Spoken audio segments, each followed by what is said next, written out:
IPL அணிகள் வீரர்களை தக்க வைப்பதற்கான கடைசி நாள் நவம்பர் 15 அன்று என்று தகவல் வெளியாகியுள்ளது. அடுத்த சீசனில் தோனி விளையாடுவார் என நம்பிக்கை உள்ளதா? சிஎஸ்கே அணி யார் யாரை விடுவிக்கும் என நினைக்கிறீர்கள் என்று எமது செய்தியாளர் தினேஷ் எழுப்பிய கேள்விக்கு திருச்சி மக்கள் அளித்த பதில்களை தற்போது பார்க்கலாம்.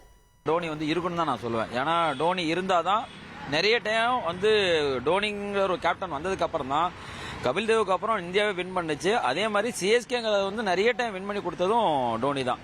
அப்படி இருக்கும் பட்சத்தில் டோனி இருக்கணும். நிச்சயமா பாத்தீங்கன்னா இந்த சீசன் டோனி விளையாடுவாரு. அது சிஎஸ்கே அவங்களே சொல்லியிருக்காங்க.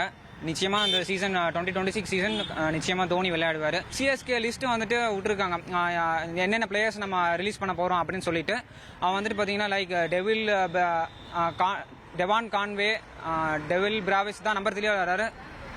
Devon Conway, Rachin Ravindra, Nathan Ellis, அப்புறம் சாம் கரன், இந்த மாதிரி ஃபாரின் பிளேயர்ஸ் எல்லாம் விட்டுட்டு புதுசா ஒரு ஃபாரின் பிளேயர்ஸ் நம்ம எடுக்கிறதா சிஎஸ்கே நிர்வாகம் சொல்லியிருக்காங்க. இந்த வாட்டியும் தோனி கண்டிப்பா ஆடிட்டு தான் ஒரு நல்ல பர்ஃபார்மன்ஸ் கொடுத்து தான் வெளியே போவார்னு என்னோட அபிப்பிராயம்.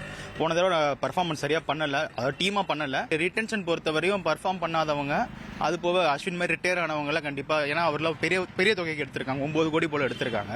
அந்த 9 கோடி வேற ஏதாச்சும் ஒரு சின்ன ஒரு அப்கமிங் டேலண்ட்ஸை இன்வெஸ்ட் பண்றது கண்டிப்பா சிஎஸ்கே பிளான் பண்ணுவாங்க. அடுத்த ஐபிஎல் சீசனில் தோனி விளையாடுவாரா?